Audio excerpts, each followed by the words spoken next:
Now, my guest this week is a man of many talents. He's been around in many different bands over the years. He's a new album out. It's called Calling. It's Mr. Des Murphy. Des is a guitarist, vocalist, songwriter based in Monaghan. He has always had a great passion for blues, from attending a London Blues Jam in the 80s and hosting a very successful Monaghan Blues Jam, which has been running now for 12 years. He's also got Howard Hughes, a drummer, fantastic live drummer who has contributed to the album in many, many different ways. Steve Ward, a wonderful bass player, wise beyond his years, who brings a lot of musical styles to this particular album. And I'm calling down the line. Des Murphy, where did you hear that before? Good man, Liam. Yeah, great stuff. Yeah, thanks for that introduction. That's great. I can go home now. That's the whole thing. Yeah. Yeah, no, it's a fantastic new album. I've been listening to it now over the last, it must be 5 or 6 weeks we have it now. Good stuff. I love it. The one thing I'm going to ask you about is straight away. The Doors influence, is it there in there too? Nobody said. Yeah, no, the Doors, the band, like. Yeah, well, it's kind of the Bo Diddley track, which that track is the Who Do You Love is his original track, and is that kind of loosely based on that track, that on his own Who Do You Love? No, okay. There's that kind of. Accusing us of stealing stuff. No. I actually love it because the minute I heard it, it kind of gave me that vibe about it. Good. No, I'll tell you what it is about the Bo Diddley. People say that Bo Diddley reckons he invented that beat, right? The Bo Diddley beat, and he himself thinks he has albums full of the beat, Bo Diddley. So, but lots of people have done songs with that beat. I don't know if he can copyright a beat as such, but he so that's why we called it Bo Diddley to give a nod there, But the beat, I don't know that you can copyright a beat. So, U2 had a song with the same beat, and lots of bands did, Yeah. It's funny. The first time I've ever heard that track I was on about was. The Who Do You Love? It was the Doors first, and then George Thorogood. But I mean, a lot more people have done it along with after Bo Diddley had released it. But there's a lot more people involved in that. There's way more bands that had that particular track over the years. But they were the two I came across with it. Yeah, there was the band, Bob Dylan's band.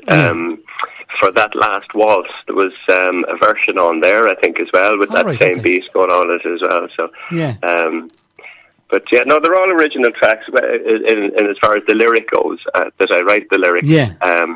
So the lyric on that song would be my own, but the beat, you've heard the beat before, and people do and then we get people to sing back. Like I said, we gave a nod to Bo Diddley there, and people will sing back on the chorus and have a bit of crack, and we that sort of thing. So it's good fun. No, I particularly like the album title, Calling. It's one of my favourites. It's the first song, and it really grabs you, and it's really catchy. And I've been kind of singing it all along, and I've wanted to use that piece back to you when we were going to do this interview anyway. The Goldfish Blues. It's another track which I remember you saying something to me many, many, many moons ago when you done one of the first Woodfests down here. Yes. And when you done that, and I remember, apart from walking all over the tables and taking a wander around the pubs, do you still do that, Des? Yeah, when they let me out, but I remember you coming along and saying to me that most of the songs that you learnt were through YouTube. Now, the reason why I'm talking about the Goldfish Blues thing is because you said it's very simple because you learn it from YouTube. Now, it is if you sit down, and I have the attention span of a goldfish, and I think that's probably why I don't think it's as simple as you make it out to be, because it really, from what you do, it makes it look so simple.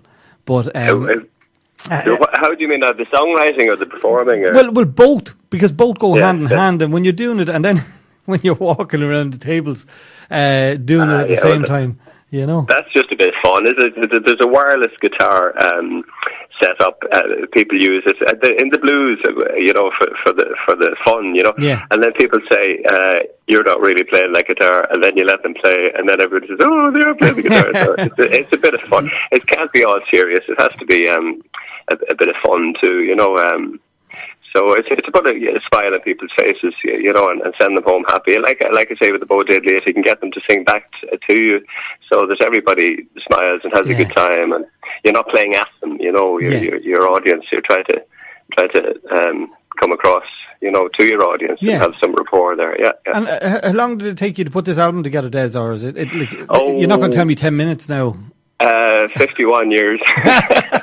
It's been in the mind for a long time, has it? Yeah.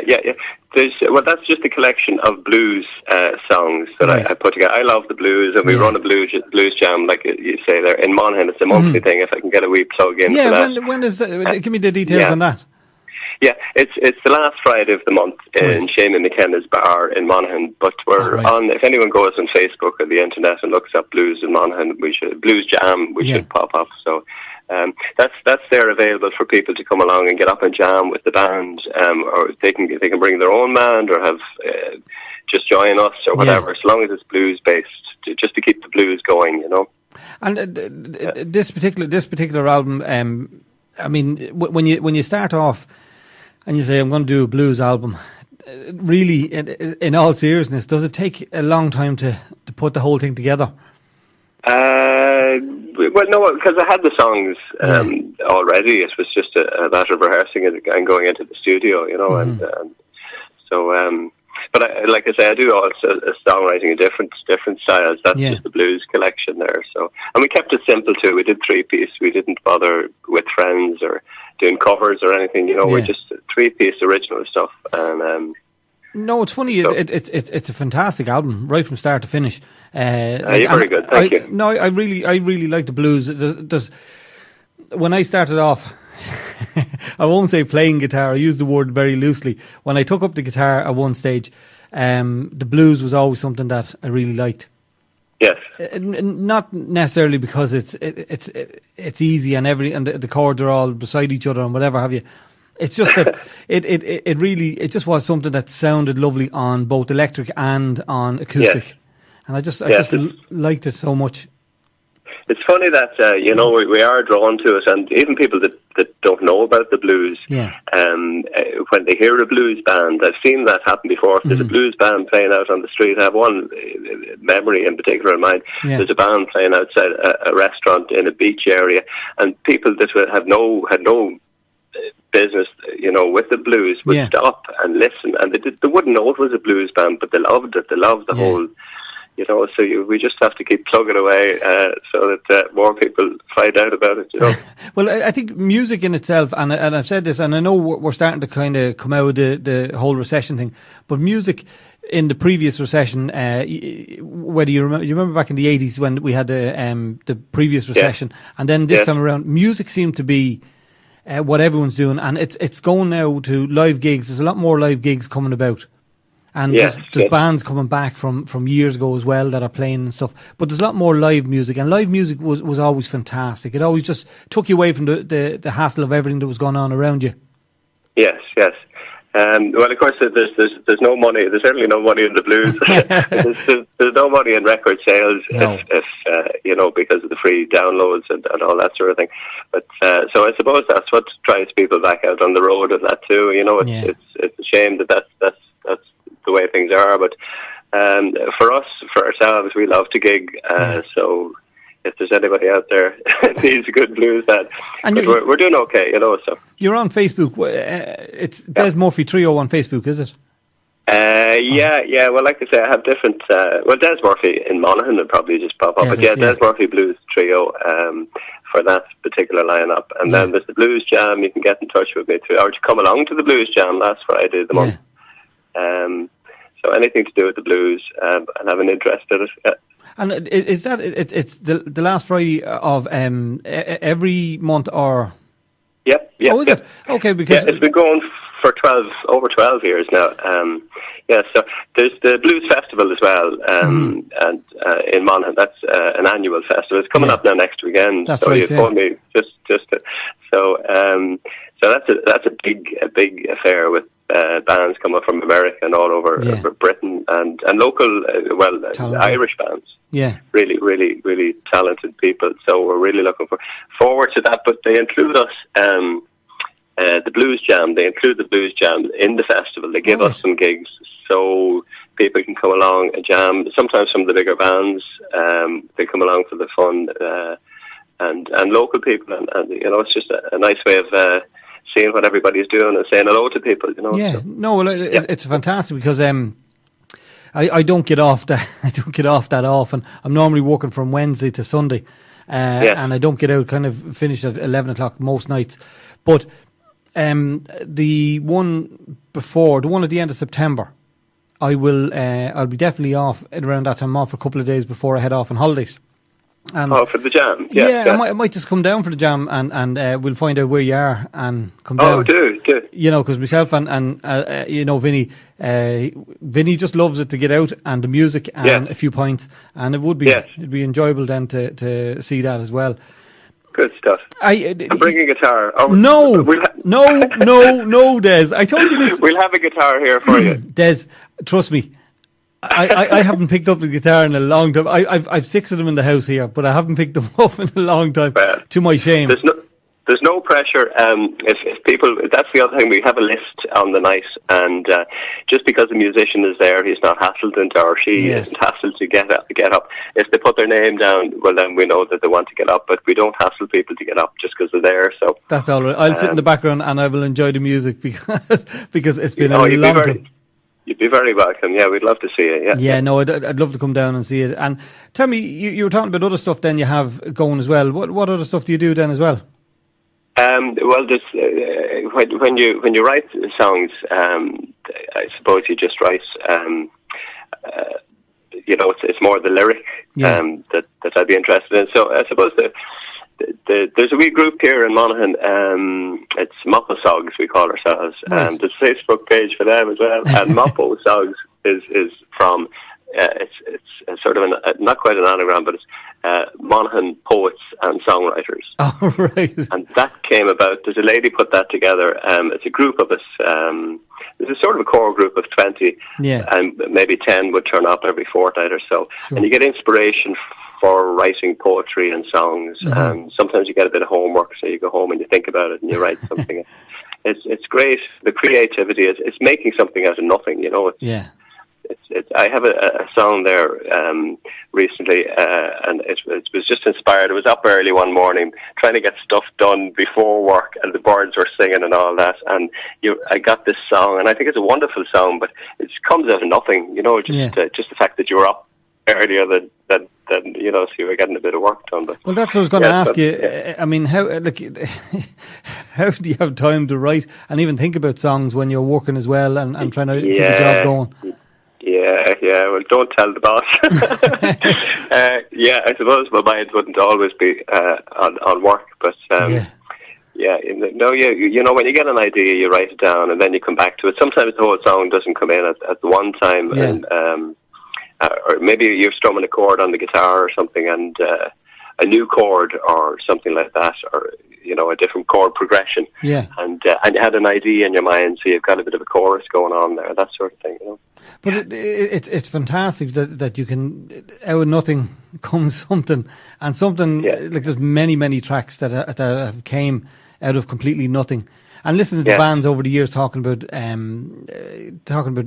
it might take a week or 2 weeks to write an album, and you say to yourself, how the hell does it take a week or 2 weeks? But I suppose some of the bigger bands have the time to do it, whereas the small fish like ourselves would have to just work and try and do everything else in the meantime. But when you do get a song, do you want to nearly go straight into the studio to try and record it, or Well, no, not nowadays. You can do so much at home yourself.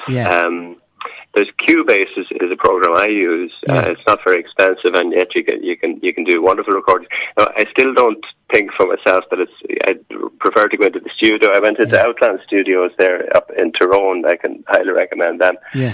For this album that you're listening to, you just get a real professional sound, So, but no, there's Zoom recorders and different things. You can just record acoustically into them. You get, or even your phone nowadays. To get your ideas. Yeah. Get your ideas down. Yeah, well, a phone now, I suppose, is more like a handy cam. I have, or a handy recorder. I actually have 2 Zoom recorders. I bought them. They're pretty reasonable. Now, I only bought the H1 many moons ago, and I think they were around £100, but they're very good for like so small and so tidy in your pocket that you don't even know you have them.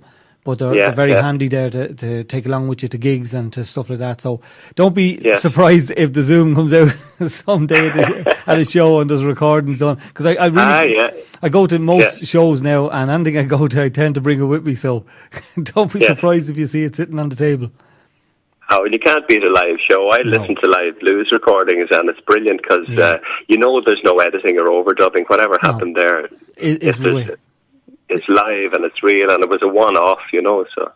And tell me, even growing up, Des, who were your own influences, or what bands? Oh, well, I grew up in Virginia, County Cavan. Yeah. I'm still a Cavan man. I'm up in Monaghan now, and I'm nearly as long here as I was at Cavan, so they're telling me I'm a Monaghan man now. But when I grew up in Virginia, there was the local band there was rock and blues. I was very lucky, fortunate. Barry McCabe was the main force there, but he was in a band called Albatross. Right. And it was that was taken from the Peter Green Fleetwood Mac song, so that shows you Barry's influence. And Barry's still gigging and had a very successful career in Europe. Yeah.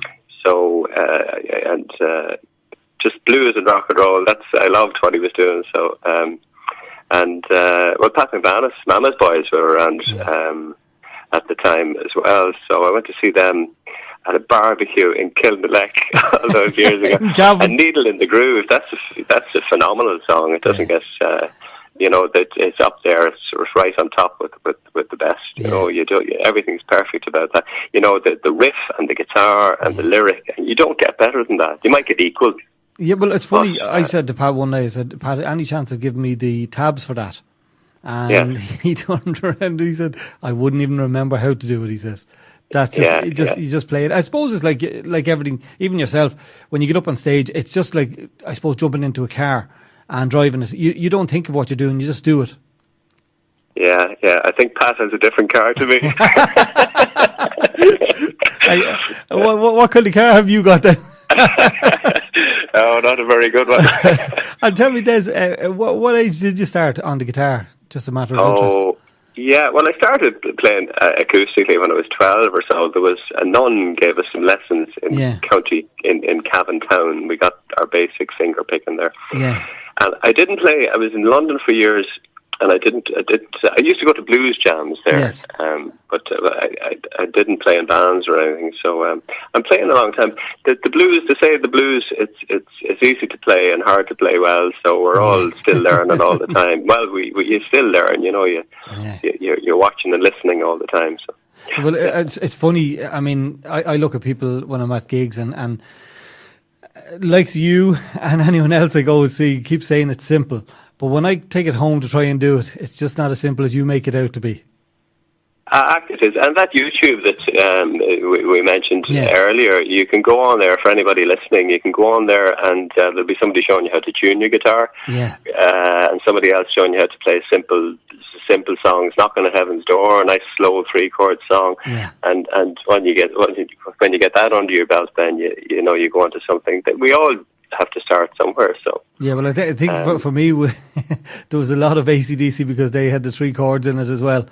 Yeah, AC/DC just isn't that simple, is it? Well, it is to a small degree, but very hard to play it well. Then kind of I got I suppose, what do you call it? The Shadows. They don't. I can't think of the name of the song they do, but they do a great song. An instrumental. Apache, maybe. Yes, Apache is right. And I could do a piece of it, and I was so chuffed with myself when I got that piece.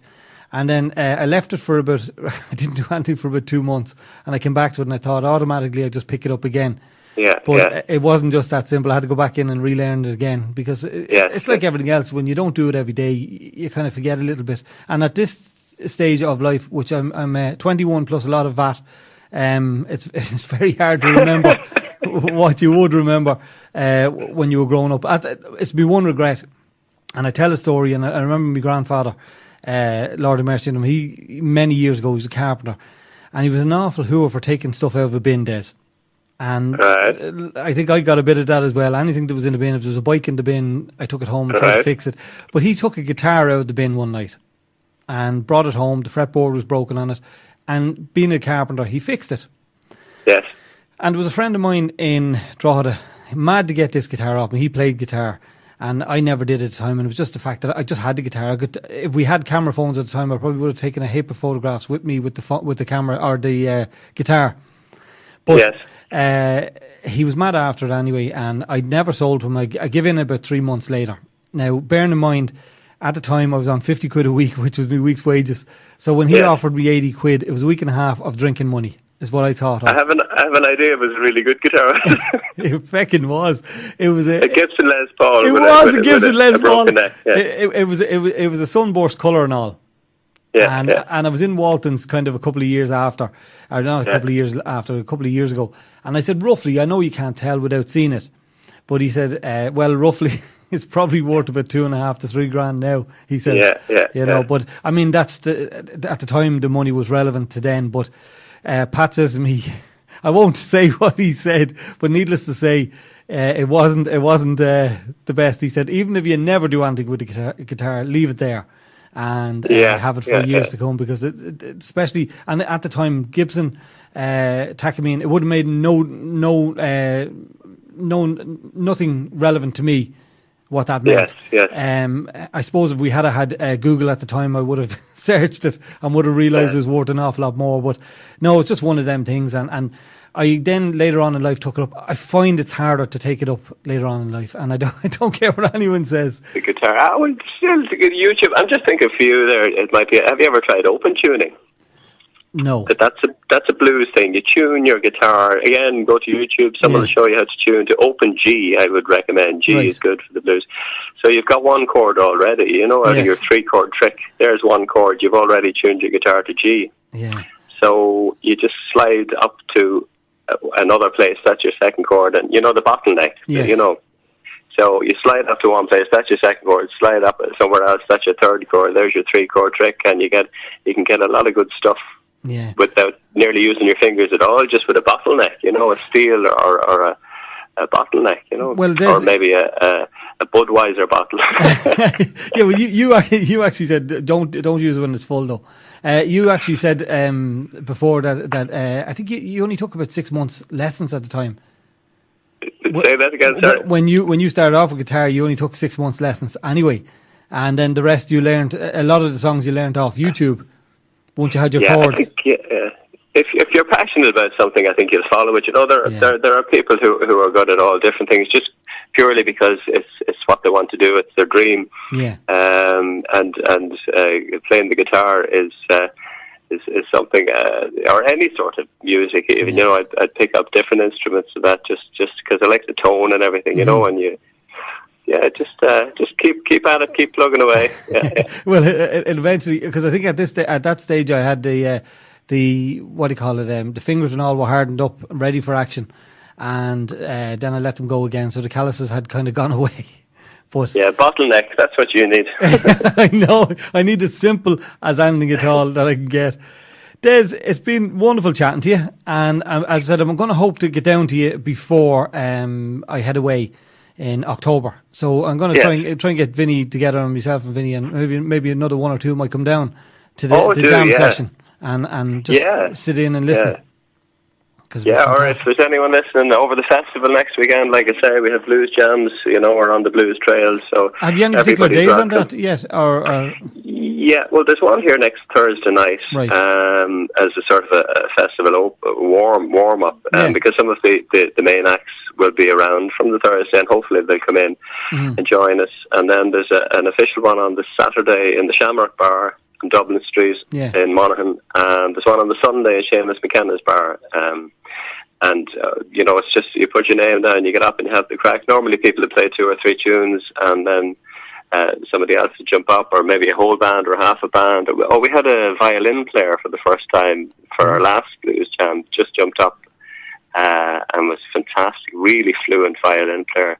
We had a low whistle player one night. That's great. I love that, because we're all sort of used to guitars and mouth organs, and we have drums and bass set up on the night. But when you see somebody with a low Irish whistle getting up and play the blues really well, like, really? Jamming the blues, that's special. Where would you get that? Like, no other country. That's what I'm saying. It'd be fantastic if some of the big acts that are in town, maybe early enough, and they get down and they jump up with you. That would be just phenomenal. Or even jump up and do a couple of tracks themselves, or do something. It'd be just fantastic to have them. Yeah, they do that. There's a man, Leo Bud Welsh is his name. He's over from America, and he's keen. He's in the big venue. There's a big marquee for the weekend. Yes, but he loves the bar atmosphere and that too. He's a great age. I don't know what age he is, but he's a great age, and he's booked in with us already for the Saturday in the Shamrock. And like I say, he's over from America. He's a great age. He loves the blues, and he's coming to the blues jam on Saturday. Brilliant. Well, if you think of it, if you do, because Saturday I won't definitely get down, but if you think of it, it'd be fantastic if you. I don't know. Do you have the Zoom? Or do you? Because I'd love to hear some of it and just get it some live stuff. It'd be fantastic to get some live stuff. I much prefer to be there and get it, but I'd love to hear some of the live stuff if you do get a chance to record any of it. Yeah. Normally I'm too busy just trying to organise things, but yes, we'll work something out for you. Listen, I know you're well able to do all this. You can multitask like no woman can. You're very good at this. I've seen you walk around the pub. I've seen you actually walk from the marquee of the pub in around the bar area, back out and back out to the thing, and still playing. Checking to see if it's raining. Yeah, so I don't have to put the gear back out in the rain. Yes. Des, the best of luck with the new album, and the new album is from Des Murphy Trio. It's Calling, and check it out. It's a fantastic album. I really like it now. I have to say, I really, really do like it. Calling, one of my favourite. Thank you very much, Liam. And Goldfish Blues, because at my age now, I reckon I'm getting a lot more of the Goldfish Blues anyway. You're very good. Thanks very much for no the bother, interview. Des. Thank you. Talk to you soon. Take care. Bye-bye. All right, Liam. Cheers. Thanks. Bye-bye. Are you ready for your weekly threesome with me? 3 songs picked by you of your favourite band. The weekly threesome.